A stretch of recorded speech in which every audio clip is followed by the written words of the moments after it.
Amados irmãos e irmãs, celebramos hoje, dia 25 de março, a solenidade da Anunciação do Senhor. Ouvimos na primeira leitura o profeta Acás, que diz, que profetiza: pede ao Senhor teu Deus que te faça ver um sinal, quer provenha da profundeza da terra, quer venha das alturas do céu. E disse o profeta: pois bem, o próprio Senhor vos dará um sinal, eis que uma virgem conceberá e dará à luz um filho, e lhe porá o nome de Emanuel, porque Deus está conosco. Irmãos e irmãs, esta profecia tão cara ao povo de Israel, esta profecia tão esperada, tão aguardada do Messias, se realizou neste dia. O início, o cumprimento das promessas de Deus começou no dia em que o nosso Deus, a segunda pessoa da Santíssima Trindade, o Filho, desceu dos céus e se encarnou no seio da bem-aventurada Virgem Maria. Ouvimos no Evangelho o relato da encarnação, quando o anjo Gabriel vai até Nazaré, quando vai a uma virgem prometida em casamento, a um homem chamado José. Diz que ele era descendente de Davi, ou seja, Nossa Senhora, que já tinha um vínculo de casamento com José, embora não coabitasse com ele, ela já estava comprometida a ele, já era sua esposa.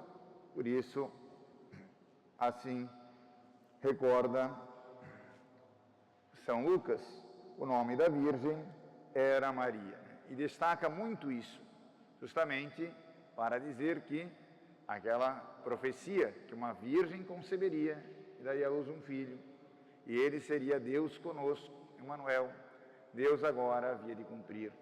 E veio então o anjo a Maria e saúda ela, né? Alegra-te, cheia de graça, o Senhor está contigo. Né? É assim como nós também saudamos a Nossa Senhora com as palavras do anjo, né? Ave Maria, cheia de graça, né? O Senhor é contigo, o Senhor é contigo. Então, nós vamos percebendo aqui, amados irmãos e irmãs, né? Que Deus, Ele vem e saúda a Nossa Senhora, né? Cheia de graça, né? Toda na graça divina.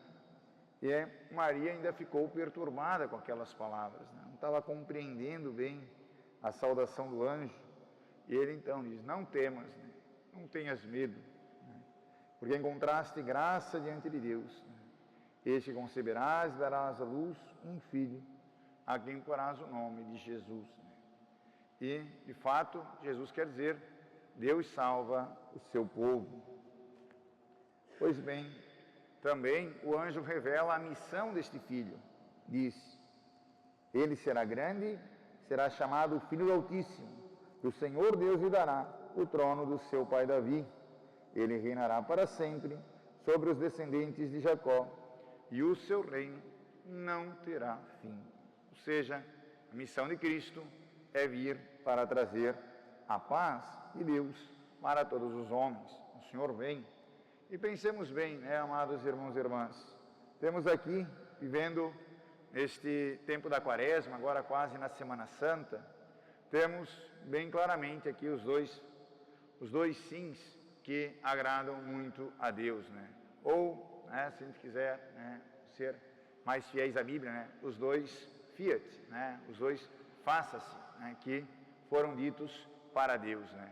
O de Maria, respondendo ao anjo, depois que ele explica tudo para ela, ela diz: faça-se em mim segundo a tua palavra, né? Eis aqui a serva do Senhor. Ou seja, Nossa Senhora dá o seu consentimento. Pois que o anjo explica a ela, ela aceita a missão.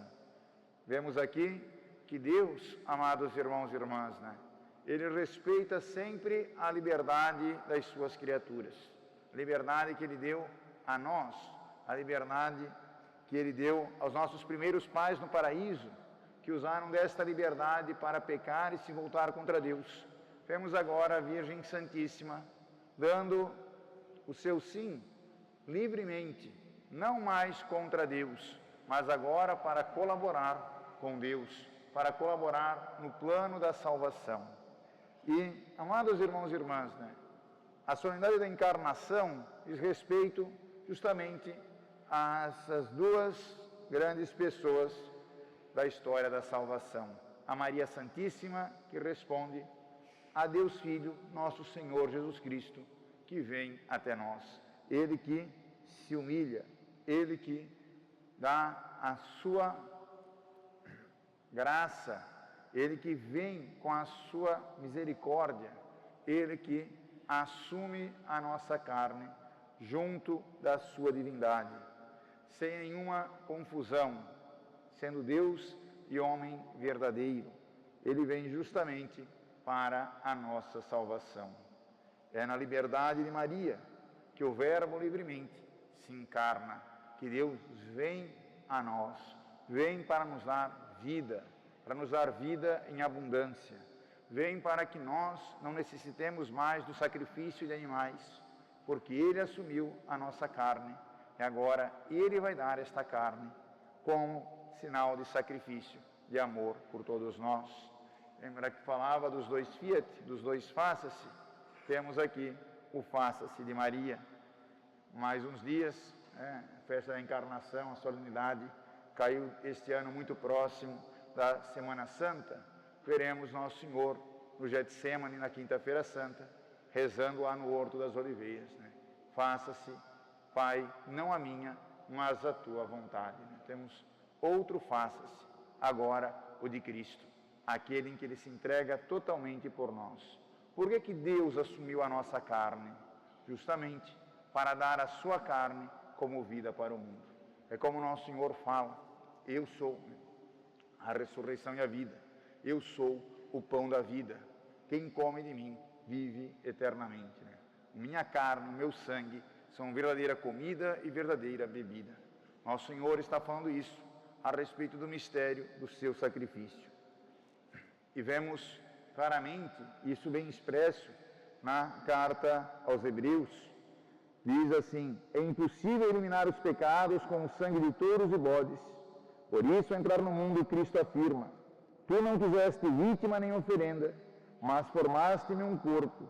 Não foram do teu agrado holocaustos, nem sacrifícios pelo pecado. Por isso eu disse: eis que eu venho. O livro está escrito a meu respeito. Eu vim, ó Deus, para fazer a tua vontade. Tu não quiseste nem agradaram vítimas, oferendas, sacrifícios pelo pecado, coisas oferecidas segundo a lei. Eu vim para fazer a tua vontade. E recorda a carta aos Hebreus: com isso suprime o primeiro sacrifício para estabelecer o segundo. É graças a esta vontade que somos santificados pela oferenda do corpo de Jesus Cristo, realizada uma vez por todas. Nós temos, amados irmãos e irmãs, um novo sacrifício, porque Deus se fez homem, porque Deus assumiu a nossa carne, porque Ele veio ao mistério da encarnação. Ele se fez homem como nós. Então, amados irmãos e irmãs, justamente por isso, Ele pôde dar o seu corpo como redenção por nós. O sangue dos animais era apenas um símbolo. Não conseguia purificar os pecados, não conseguia tirar o pecado de dentro do homem. A antiga lei estava obsoleta. Os homens não eram fiéis a ela. E os sacrifícios antigos não conseguiam sanar o grande mal que havia no mundo. Deus, com infinita misericórdia e amor, se humilha.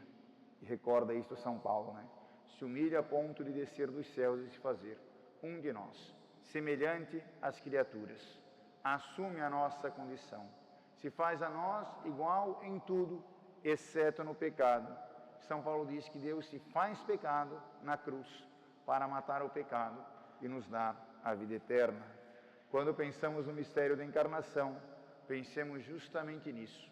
Um Deus que assumiu a nossa carne, as nossas fraquezas, as nossas debilidades, para que esta carne sujeita ao pecado fosse santificada, fosse redimida, para que nós agora, na graça de Deus, pudéssemos dar ordem a ela e poder vencer ela, vencer os pecados e crescer na graça de Deus. Por isso, amados irmãos e irmãs, a nossa fé valoriza tanto o ser humano na sua plenitude, a sua integralidade. Defendemos, a carne daqueles que sofrem, cuidamos da carne daqueles que padecem, porque nosso Senhor assumiu uma carne como nós. E cuidamos da nossa alma, ou seja, queremos a salvação, queremos uma salvação por completo, porque Deus se fez por completo. Se Cristo viesse ao mundo e não fosse verdadeiramente homem, Ele não poderia salvar os homens. O seu sacrifício não teria efeito sobre nós, porque não seria alguém semelhante a nós, morrendo pelos nossos pecados. Mas se Cristo não fosse Deus, se Ele não tivesse a divindade, Ele não teria poder com a sua morte de salvar a nós. Era necessário que o Verbo divino se fizesse carne. Era necessário que Deus, sem deixar de ser Deus, assumisse a natureza humana. E esse é o mistério da encarnação. O nosso Deus se fez um como nós. Ele se humilhou. Ele ocultou a sua divindade, mas não a abandonou. E Jesus revela que é Deus justamente onde? Qual é o centro do Evangelho? Qual é o ponto principal de todo o Evangelho? Onde Cristo mostra que é verdadeiramente o Filho de Deus. Onde se afirma isso claramente na cruz. Quando nosso Senhor dá a sua vida na cruz. Quando o seu corpo dá o último suspiro, aquele centurião romano olha para ele e diz: verdadeiramente, este é o Filho de Deus. Nosso Senhor mostra assim que o mistério da encarnação está intimamente ligado ao mistério da redenção. Por isso temos esta solenidade, justamente para recordar que Deus se fez homem, como nós homens, para resgatar a nós. Ele se fez um de nós para que nos tornássemos mais próximos dele. O Senhor assumiu a condição de criatura para que nós pudéssemos participar da natureza dele, que é também Criador, junto com o Pai e o Espírito Santo. O Senhor vem trazer para nós a sua divindade. E quando assume a nossa humanidade e derrama o seu sangue, quando entrega a sua carne por amor de nós, nós então somos resgatados por Cristo e participamos deste sacrifício. Um único e mesmo sacrifício, o mesmo lá do Calvário, é o mesmo que celebramos hoje. E nosso Senhor quis dar o seu corpo e o seu sangue como forma de alimento para nós. E Ele o fez na Eucaristia, Ele o fez no Santíssimo Sacramento, ou seja, na Santa Missa. Deus novamente vem e se faz carne para nós. Agora, não mais na carne humana de Cristo, na qual, como Ele se encarnou, mas nas espécies do sacramento. O pão e o vinho se tornam verdadeiramente corpo e sangue de Cristo. Nós vemos apenas a aparência. Na essência, a hóstia, o vinho no cálice, são corpo e sangue de Cristo. O mistério da encarnação se perpetua eternamente no sacrifício de Cristo. Se perpetua eternamente na Santa Missa. Nós temos este mistério guardado conosco.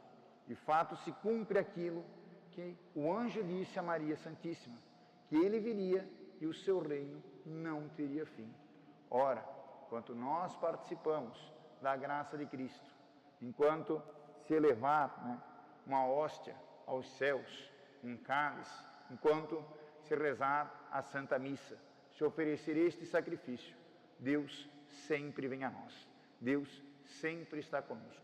Por isso a Santa Missa recorda para nós esses dois mistérios: o Deus que se faz carne, o Deus que dá a sua carne a nós. Um Deus que se compadece dos nossos pecados e que dá a sua vida para nos salvar dos nossos pecados.